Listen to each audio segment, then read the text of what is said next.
بلکہ جہالت کے جواب میں اخلاق سے پیش آئے.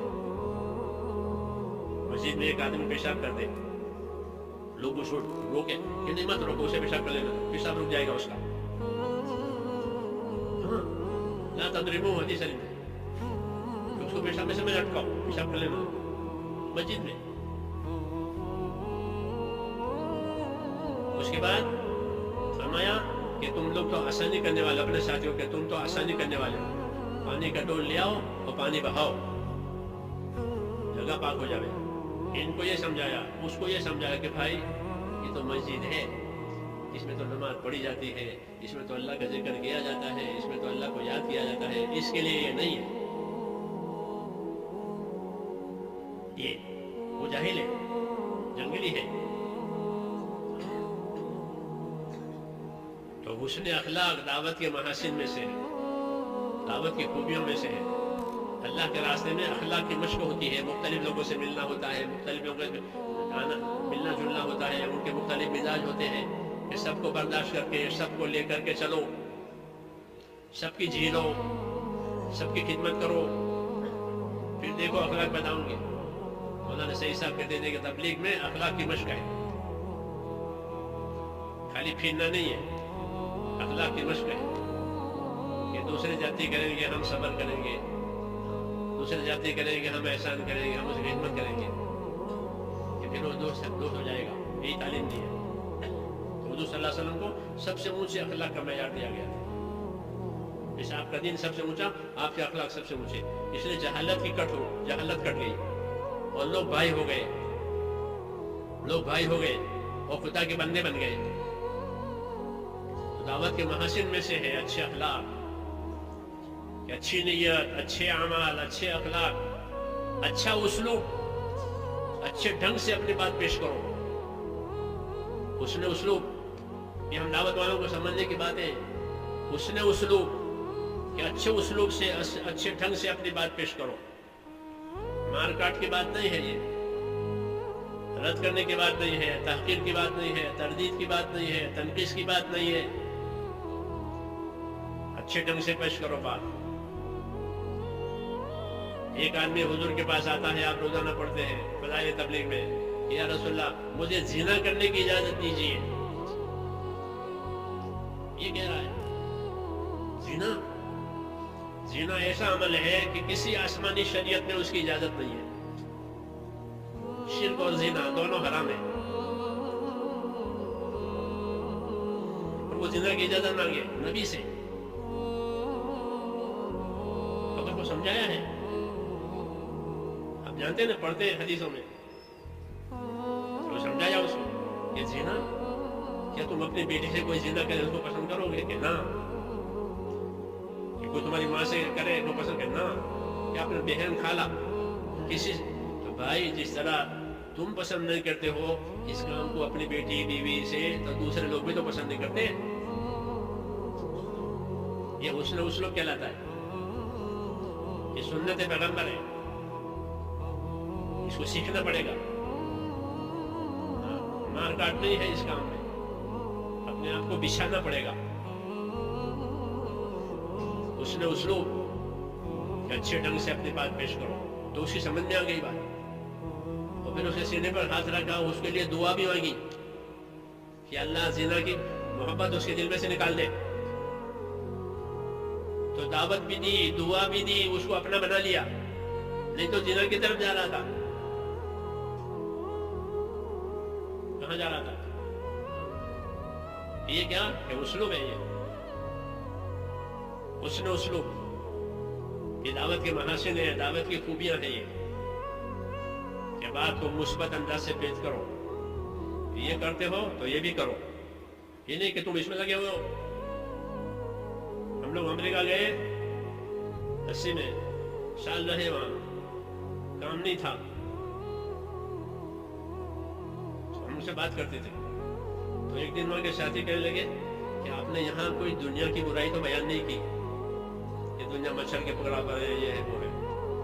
میں نے کہا ہم نہیں کرتے, کہ ہم کو اچھا لگا. یہ کیوں کہ ہم تو یہ دنیا کے لیے تو آئے ہیں, یا کون سے کھانا کعبہ کی عبادت کے لیے ہمیں, یہ تو امریکہ ہے, تو ہم تو اپنی دنیا کے لیے آئے ہیں. کوئی یہاں کر کے دنیا کی برائی کرے تو ہمیں اچھا نہیں لگتا. یعنی یہ بات ان کو ہضم نہیں ہوتی. ہم ان سے کہتے تھے کہ دیکھو تم اپنے بچوں کو تعلیم دیتے ہو, ڈگریاں ان کو دلاتے ہو, تو جس طرح ان کو ڈگریاں دیتے ہو ان کو ایمان بھی سکھاؤ تاکہ تمہارے بچے ایماندار بھی رہیں, سچے بھی رہیں, تمہارے تابع دار بھی رہیں. ذرا ڈگری لیں یہ بھی کرو یہ بھی کرو, جوڑ ملا کے بعد, نہیں تو اس کو برداشت نہیں ہو. اللہ تعالیٰ بھی اس طرح سمجھاتے ہیں. مشرکین جو ہیں وہ موت کے بعد زندہ ہونے کو مانتے نہیں تھے, تو اللہ فرماتے ہیں تم کیسے انکار کرتے ہو؟ دیکھو میں زمین پر پانی برساتا ہوں تو مردہ زمین زندہ ہو جاتی ہے, زمین کا سطح باہر نکل آتا ہے پانی برسنے سے. تو اس طرح مردہ زمین کو میں پانی برسا کر زندہ کرتا ہوں, ایسے زمین کے مردوں کو بھی میں اپنی قدرت سے زندہ کروں گا. کذالک الخروج, یہ نظیر بتائی کہ جس طرح یہ زمین اگا دیتی ہے مردہ زمین, ایسے مردے زمین میں سے نکلیں گے جیسے یہ نکلتے ہیں. یہ مثبت انداز کہتے ہیں اس کو. کذالک الخروج, ایسے زمین میں سے نکلو گے جیسے سبزہ نکلتا ہے. قرآن پڑھو, کیسا اسلوب ہے قرآن, حکیمانہ اسلوب کہ اپنے بات کو حکمت سے سمجھاؤ, نرمی سے سمجھاؤ, ہمدردی سے سمجھاؤ. محاسن دعوت مولانا سید قاسم ہم کو سمجھاتے تھے رحمت اللہ علیہ.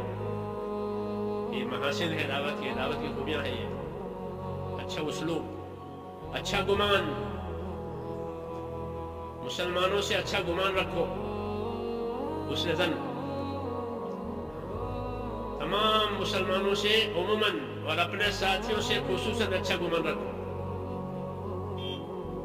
اسلامی معاشرت کا حکم ہے کہ آپس میں تمہارے گمان اچھے ہونے چاہیے. جب اچھے گمان ہوں گے تو اچھائیاں نظر آئے گی, بدگمانی ہوگی تو برائیاں نظر آئے گی. شیطان اپنی تو خوبیاں دکھاتا ہے اور دوسروں کی خرابیاں دکھاتا ہے. اپنے بارے میں اللہ سے کہنے لگا شیطان کہ انا خیر منہ, میں آدم سے اچھا ہوں. اپنے بارے میں, حالانکہ آدم کو تو اللہ تعالیٰ نے پسند کر کے چن کر کے بنایا ہے, چھانٹا ہوا ہے بندہ آدم. وہ کہتا ہے میں آدم سے اچھا ہوں اس لیے یہ مجھے سجدہ کرے نہ کہ میں اس کو سجدہ کروں. اپنی خوبی دیکھ رہا, آدم علیہ السلام میں اس کو خوبی اس کو نظر نہیں آتی. یہ اس کا کام ہے. آدمی کا نفس, آدمی اور شیطان اپنی خوبیاں بتاوے اور دوسروں کی خرابیاں اس کے سامنے, اور بدگمانی لاتا ہے. علماء نے کہا ہے کہ سب سے زیادہ بدگمانیاں شیطان دینداروں میں پھیلاتا ہے. دینداروں میں بدگمانیاں, اس نے یہ کر دیا ہوگا, اس نے یہ کر دیا ہوگا, اس نے یہ کر دیا ہوگا. حالانکہ حقیقت کچھ بھی نہیں ہے, بدگمانی ہے. دین نے حکم دیا ہے کہ اچھا گمان رکھو. مولانا الیاس رحمۃ اللہ علیہ فرماتے تھے کہ ہماری تحریک یہ تو خوبیوں کا لین دین ہے. مسلمانوں کی خوبیاں دیکھو. جماعت اس لیے ہوتی ہے, جماعت میں 8-10 آدمی ہوتے ہیں, ہر آدمی میں خوبی ہوتی ہے. تو ایک دوسرے کی خوبیاں اس سے مستفید ہو جاؤ, خوبیاں جمع کرو, ایک دوسرے کی خوبیاں لو. یہ ذکر کرنے والا ہے, یہ خدمت کرنے والا ہے, یہ عبادت کرنے والا ہے, یہ بھاگ دوڑ کرنے والا ہے, یہ تشکیل کرنے والا ہے. ہر ایک کی الگ الگ ہوتی ہے. 5 انگلیاں ایک سے نہیں بنائی اللہ نے, ہر ایک میں خیر ہے. حضور فرماتے ہیں الناس معادن کمعادن الذهب والفضة, کہ لوگ اپنی جگہ ایسے قیمتی ہیں جیسے سونے اور چاندی کی کانیں ہوتی ہیں. ایک ایک آدمی سونے کی کان کی طرح سونا بھرا ہوا ہے اس میں. اگر اچھا گمان ہوگا تو خوبیاں نظر آئے گی, عقیدت ہوگی, محبت ہوگی. اور اگر شیطان کی طرف سے آ کر بدگمانی پیدا ہو گئی پھر کٹکٹاؤ ہوگا. سب سے پہلا اثر بدگمانی کا تعاون ختم ہو جائے گا. ذہن تعاون نہیں کرے گا کہ میں نہیں جانتا یہ جانے. ہاں کیوں؟ کہ اس کو بدگمانی پیدا ہو گئی ہے. بدگمانی کی کوئی دلیل نہیں ہوتی. جی ہاں, نظر بدل گئی ہے تو اس کو اس کی خرابیاں ہی نظر آتی ہیں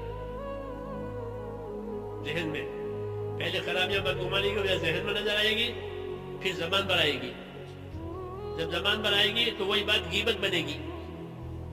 بدگمانی کے بعد غیبت بنتی ہے. مولانا یوسف رحمۃ اللہ علیہ فرماتے تھے کہ غیبت کا گناہ ایسا ہے کہ اس کی نقد سزا ملتی ہے.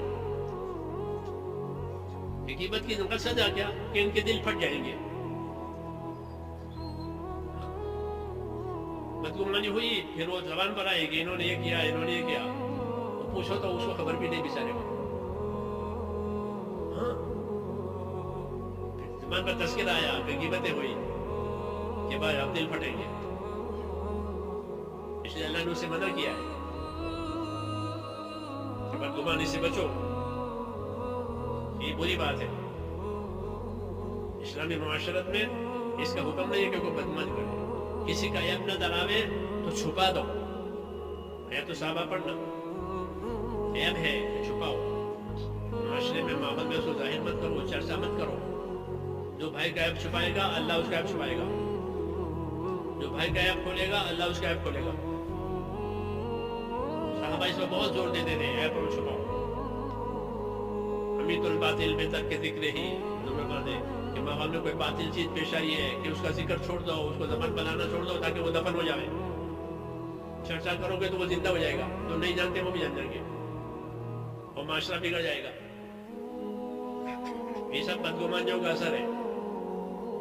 یہ حرام ہے کیونکہ غیبت پہ لے جائے گا, پھر غیبت توڑ پہ لے جائے گی. وہ جب توڑ آیا یہ ساری کوششیں ختم, آگ لگ گئی, آگ لگ گئی. اس لیے حکم ہے کہ صبر کرو.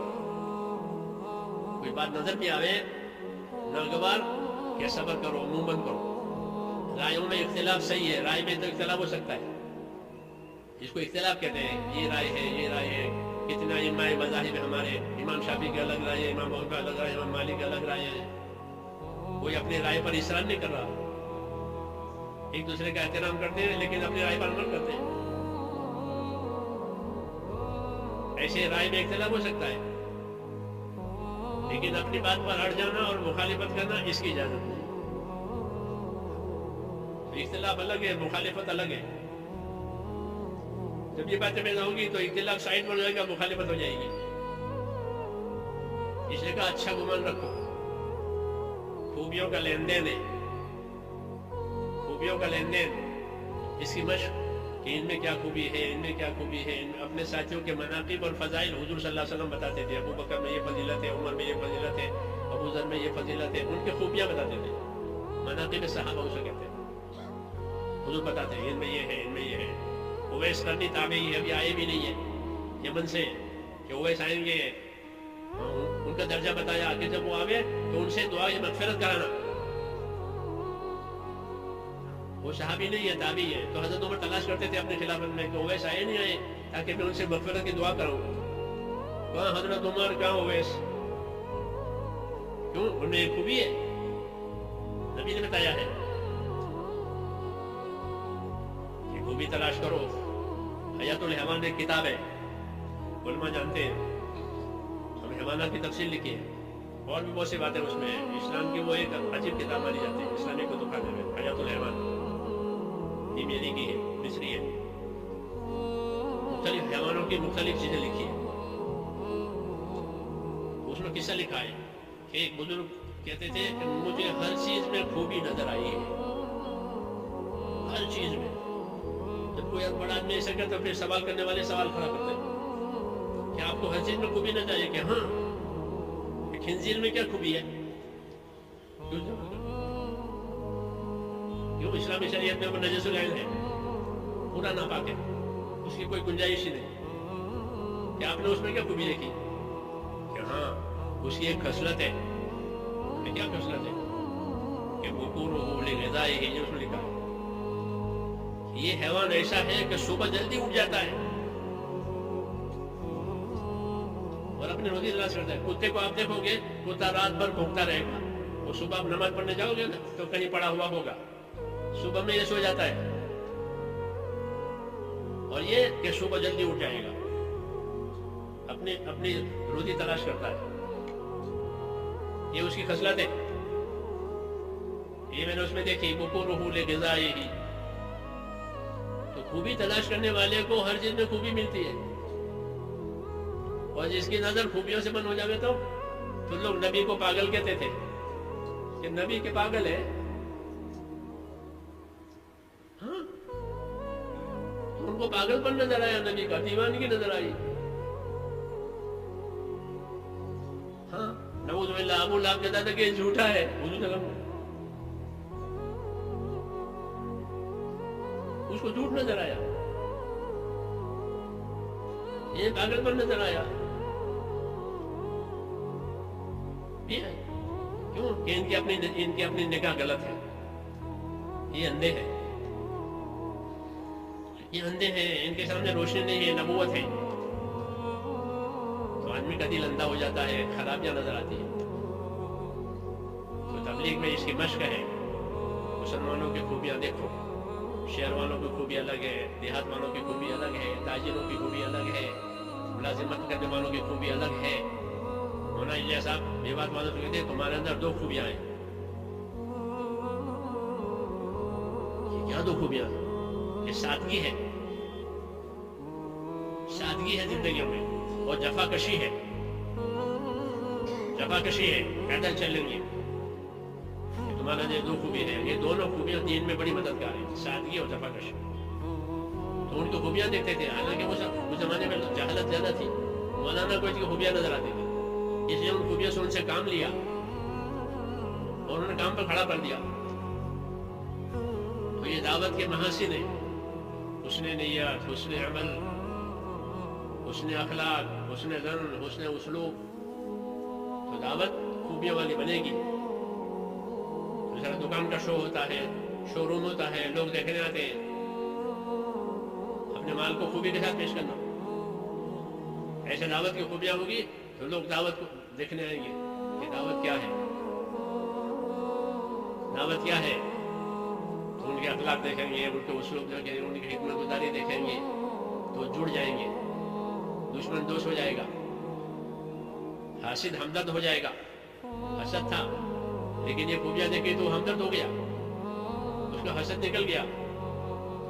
روایتوں میں ہے. اس لیے میرے بھائیوں, اللہ نے ہم کو یہ بڑا کام دیا ہے. زندگی کی ذمہ داریاں ہیں. اس کام میں اپنے آپ کو دیندار بنانا, اپنے ماحول کو دیندار بنانا, اور دنیا میں دین آوے اس کی فکر محنت کرنا, اس کی ترقی کے اسباب پر رہنا, ترقی کے اسباب پر رہنا ہے. اپنے اوقات کی, اپنے اعمال کی پابندی یہ ترقی کا ذریعہ ہے. وقت کے پابند, عمل کے پابند, اصول کے پابند. بے اصولی کوئی نہ کرے, اصول کے نام پر جھگڑا کوئی نہ کرے, اصول کی تحقیق کرے اور عمل کرے. یہ صحابہ کا طریقہ تھا, جھگڑتے نہیں تھے. رائےوں میں اختلاف ہوا کہ ٹھہر جاؤ, مدینے جا کے پوچھیں گے. یہاں سے جوتے نہیں چلتے تھے آپس میں, اچھا یہ ہے ٹھیک ہے, مدینے جا کے پوچھیں گے. وجہ تو پوچھتے تھے. یہی طریقہ ہے. اختلاف ہوا کہ اپنے ذمہ داروں جا کے رجوع کرو, ان سے پوچھو صحیح کیا ہے, صحیح لے لو. پھر کوئی بات نہیں, صحیح رہے گا. یہ کرتے تھے. رائےوں میں اختلاف تو ہوتا ہے, یہ سمجھداری کی نشانی ہے. جو سمجھ نہیں ہے تو کہاں سب ٹھیک ہے, سب ٹھیک ہے. اور سمجھ ہے تو وہ تولے گا کہ ہماری یہ رائے ہے تو بہت اچھی بات ہے. اصول کہ اصول کی تحقیق یہ تو ضروری. اصول میں جھگڑنا یہ نقصان. اصول جھگڑوں کے لیے نہیں ہوتا. جب جھگڑے پیدا ہو گئے تو گمراہی آئے گی, ہدایت نہیں آئے گی. ما اضل اللہ قوما الا اوتوا الجدل. اس قوم کو اللہ تعالیٰ گمراہ کر دیتا ہے جن میں جھگڑے کھڑے ہو جاتے ہیں. اس لیے ہمارے اس کام کو جھگڑوں سے بچا, صبر کرنا. کوئی بات نہیں مانی جا رہی ہے, صبر. ہاں میں ہاں ملانا بھی ضروری نہیں ہے. بات مطلب کوئی صحیح نہیں ہوتی تو مقابلہ نہیں کرنا کہ صبر کرو اور اپنا کام کرو, اپنے مددگار رہو اخلاص کے ساتھ. یہ طریقہ ہے جو حکم دیا ہے, صبر کرو, پھر صبر کرو. تو اصول ترقی کا ذریعہ ہے. اطاعت ترقی کا ذریعہ ہے. اطاعت کے ساتھ رہے. بات ماننی ہے چاہے کچھ بھی ہو جائے, عمل کرنا ہے چاہے کچھ بھی ہو جائے. کیوں کہ ہم اطاعت کے لیے پیدا ہوئے ہیں. نبیوں کا آنا اطاعت کے لیے ہوتا تھا.